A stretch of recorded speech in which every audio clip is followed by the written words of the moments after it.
আসসালামু আলাইকুম, welcome to my channel. আজকে আমি আপনাদের সাথে একটি রেস্টুরেন্টের কিছু খাবারের রিভিউ দিব।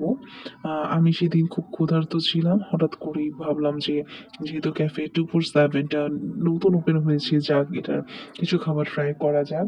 তো ক্যাফে 247 60 ফিট ছাপড়া মসজিদে এটা ওপেন করা হয়েছে, খুব বেশি না, কিছুদিন হলো ওপেন করা হয়েছে। তো যেই আমি তাদের ফ্রেঞ্চ ফ্রাইটা অর্ডার করলাম, ফ্রেঞ্চ ফ্রাই এর প্রাইসটা ছিল 120 টাকা, যেটা খুবই ভালো ছিল এবং কোয়ান্টিটিটা তারা খুবই ভালো দিয়েছিল।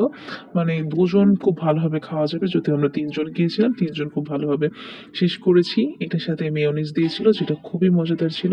তারপরে আমি তাদের মিট বক্সটা অর্ডার করে ফেলি, স্মোকি মিট বক্স, যেটার প্রাইস ছিল 320 টাকা। এবং সরি, 320 না, 280 টাকা, যেটা খুবই ভালো ছিল এবং খুব স্ট্রং স্মোকি ফ্লেভার আসতেছিল। এবং চিজ তারা যেটা দিয়েছে, খুবই ভালো কোয়ান্টিটির চিজ সসেস দিয়েছিল। মানে আমরা সাধারণত দেখেছি মিট বক্স মানে আলু, বাট এটাতে ওরকম না, প্রচুর চিকেন। এখন আমি ফার্স্টের বাইটেই যেটা নিতে যাব, পুরো সসেস চিকেনে ভরপুর ছিল। আমার কাছে খুব ভালো লেগেছে, 60 ফিটের মধ্যে বলতে পারি যে খুব ভালো। দেন আমরা পাস্তা অর্ডার করি, আমি পাস্তা নিয়ে, যেহেতু ফার্স্টের দুটো আইটেম খুব ভালো লেগেছে আমার কাছে, আমি পাস্তা নিয়ে খুব আশাবাদী ছিলাম খুব ভালো হবে। তো তাদের লুকিংটা দেখুন, খুবই সুন্দর লাগছে। যেহেতু আমি একটু ঠান্ডা করে খেয়েছি, চিজটা জমে গিয়েছে, বাট পাস্তাটা একটা বাইট মুখে দেওয়ার পর আমার কাছে ভালো লাগেনি। আমার কাছে একটা ব্যাড স্মেল আসতেছিল।